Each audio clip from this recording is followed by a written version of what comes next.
Wake up to the unseen. Live for the eternal. The GOAT deception. The acronym G.O.A.T is used a lot in sports, entertainment, and many other influential areas. The acronym GOAT spelled out means the following. G, meaning greatest. O, meaning of. A, meaning all. T, meaning time. This is a famous term used to describe people who have dedicated their lives to mastering a particular calling or skill. I am sure you're familiar with the phrases below. That rapper is the GOAT. That football player is the GOAT. That basketball player is the GOAT. That singer is the GOAT. That actor is the GOAT. Humanity doesn't understand what it means to be a GOAT and where this term originated from. No one ever asks the important questions. They go along with the new trends of the time. According to the Bible, identifying with the term GOAT is not a good thing. The Bible identifies the world as filled with two types of people, goats or sheep. According to Matthew 25:14-30, Jesus taught a parable about a rich master who entrusted talents or money to the 3 servants. 2 of the servants used the money to the glory of the master and did exactly what he expected them to do with it. 1 took his talent and buried it in the earth. The Lord revealed a divine revelation to me about one who was considered a lazy servant. Divine Revelation 1. God told me the term talent was used in the parable and is considered a unit of currency, but he wants us to understand the term talent used in the KJV Bible of Matthews is also used to describe the spiritual gifts God has given to every man and woman on earth. When someone excels at a sport or activity, people tend to say, that's God-given talent, or some stuff you have to be born with.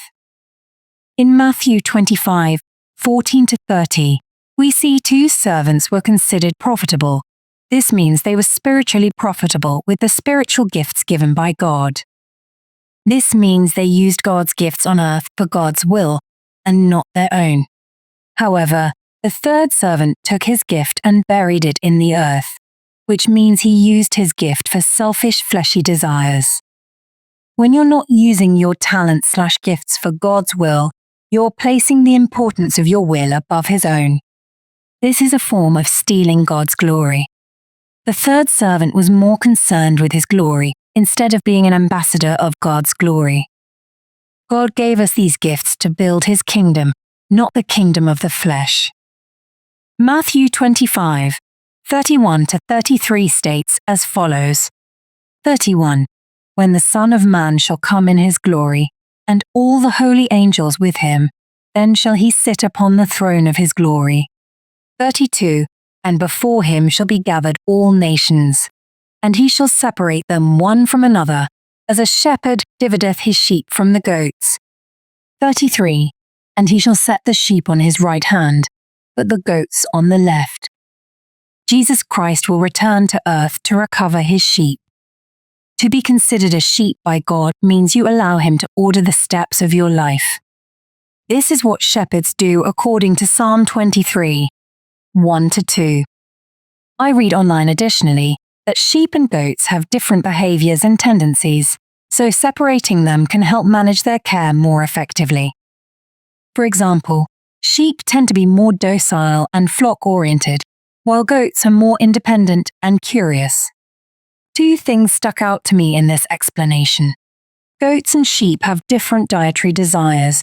1 Corinthians 10:21 states, Ye cannot drink the cup of the Lord and the cup of devils. Ye cannot be partakers of the Lord's table and of the table of devils. To accept God's guidance and instruction is considered to be sustaining food and water that Christians consume. Christians are considered sheep because they depend on God for everything.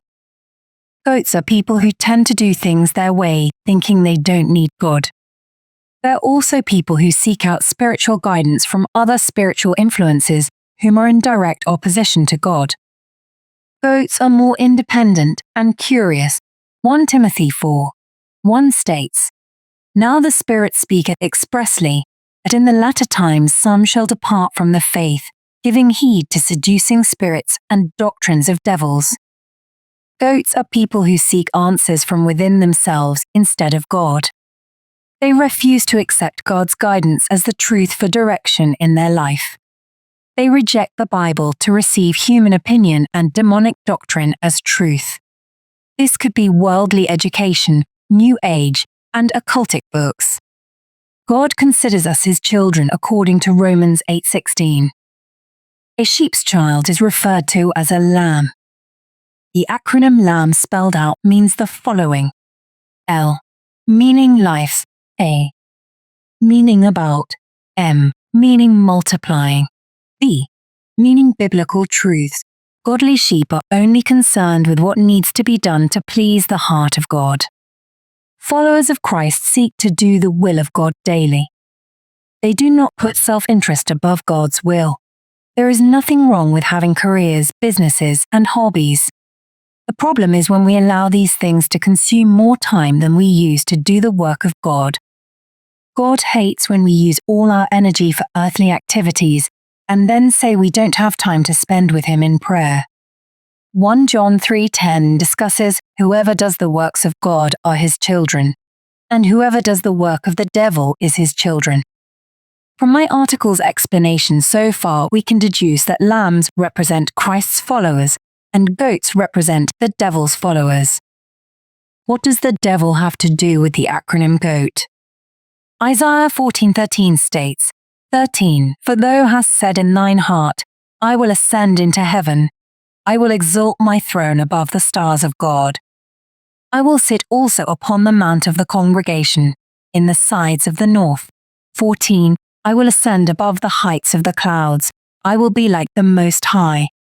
Lucifer, now known as Satan, is the true embodiment of pride. He was one of the greatest angels God ever created. He was the most beautiful, smartest, and anointed angel in heaven. He was one of God's right-hand men and was bestowed great responsibility. He was also given territory to govern and rule. Satan was very influential amongst other angels, which led him down a path of pride. Satan began to get jealous that Jesus was getting all the glory when he felt like he should be worshipped the same. He felt Jesus was the same rank as him, or lower. Satan felt since his rank and splendidness echoed similarities to Jesus, he shouldn't have to be considered lower than him, but equal. He felt he deserved the same worship and praise Jesus received. Satan felt like he could do a better job than Jesus in his position as the Son of God. Satan felt he was better than the other angels. Satan felt he was better than Jesus. Crazy, right? Divine Revelation 2. Isaiah 14:13-14 defines the spirit of competition and pride. Satan's goal is to prove that he can rule and get the masses to bow down in worship to him as God. Satan is utilizing his God-given abilities for his own selfish desires. He has forsaken the calling God created him for to pursue self-worship. When people use their God-given gifts for selfish gain, they are following in the footsteps of Satan. To ascend into heaven means you aspire to be better than someone else in your arena of gift or life in general. To exalt my throne above the stars of God means to place yourself above all of human creation due to you being gifted with something someone else may not possess. To sit also upon the mount of the congregation in the sides of the north means to take God's place as one who is worshipped by creation. This is what celebrities in sports and entertainment do. The masses willingly worship them as idols because of God-given gifts. These celebrities use their God-given gifts to receive worship from man instead of allowing those gifts to persuade people to worship God. To be like the Most High means to be worshipped and praised like him. Only God himself deserves this, and Satan has tricked the masses into thinking it's okay to desire fame. For years, people have dedicated their lives to neglecting God and compromising integrity to receive worldly worship. When we use our gifts to pursue self-fame and worship, we are walking the same path Satan did that got him kicked out of heaven. God didn't create humanity to prove we can be better than each other, but to understand we are all equal in Christ with different giftings. Baphomet is a symbol created by demonically inspired Eliphas Levi, which has been associated with various meanings throughout history, often depicted as a goat-headed figure with wings and various other symbolic elements. In medieval times, it was linked to accusations of heresy and witchcraft. In modern occultism, it's often seen as a symbol of balance, representing both light and darkness, masculine and feminine energies. It has also been adopted by some modern pagan and occult groups as a representation of individualism and personal enlightenment. This symbol is used in satanic religions and movies. Anton Chandelavi was the author of the Satanic Bible, high priest, and founder of the Church of Satan. Notice he has the same image of Baphomet in his background. Satan chose Eliphas Levi and Anton Chandelavi as major ambassadors to embody in physical example what it means to live with the mindset of Satan and carry out his will in the flesh. This goat symbol is very well known and popular amongst many pagan societies. There's even a public statue of Baphomet in Arkansas's capital. Divine Revelation 3. Regarding the Baphomet symbol, horns represent power in the Bible. Look at how big the goat's horns are. This represents how big Satan's authority was in heaven. Notice how black they are. This represents his spiritual office being perverted. It's also a symbol of spiritual demotion by God. Once Lucifer, the son of the morning. Isaiah 14:12, now Satan, the prince of darkness. John 14:30. Notice how flamboyant the horns are. This represents how greatly Satan was lifted up in pride. Notice the wings. This confirms that Satan is an angel with wings. Ezekiel 28:14 confirms he was a cherubim. The Bible confirms these types of angels have wings. Notice the wings are black. This represents his fall from grace. Ezekiel 28:15. Notice his right hand pointing up while his left hand is pointing down. This has many occultic meanings, but God is saying it also represents Lucifer's desire to be considered equal to God, even though he is now a being of darkness. Satan teaches his followers to believe light and darkness are equal. The occultists have been deceived into believing good and evil exist on an equal spectrum, and that godhood can be achieved within other spectrum of spirituality. This is the great deception of Satan, to convince the masses they can be as gods. This means to be worshipped and praised above God. Satan desires to steal God's worship, and he has deceived his followers to desire the same as him. It's ironic because God created humanity with gifts to lead others to worship and follow God. Instead, those gifts are used to steal God's worship. Do you understand now?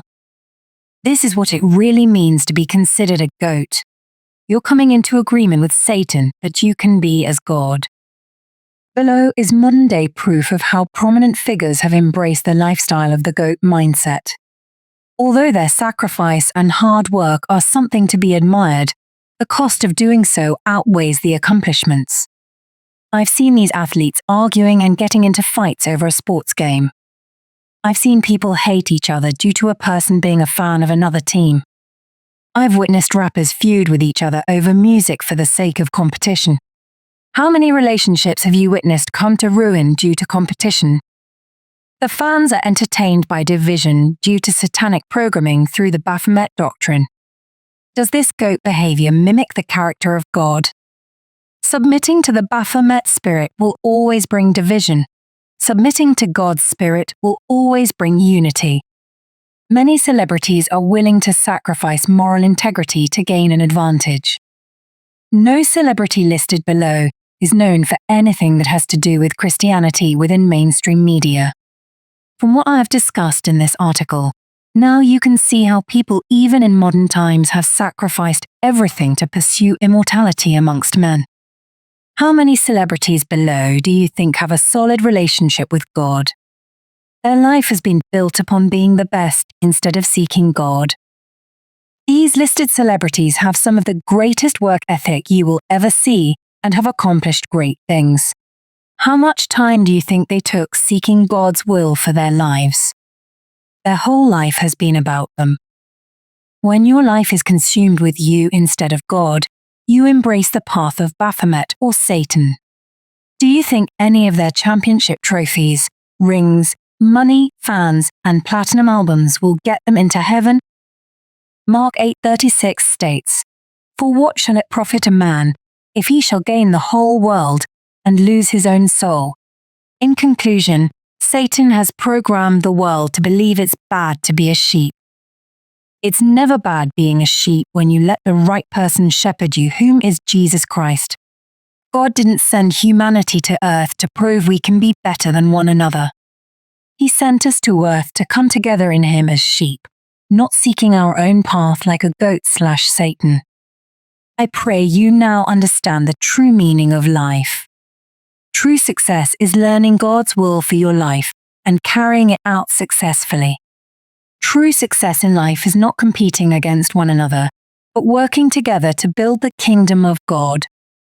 True success in life is not fighting and arguing with people, but loving one another. Imagine what this world would be like if humanity spent their time working together to build each other up, instead of competing and stepping on each other trying to be the best. God gave us gifts/talents to function in unity, not division.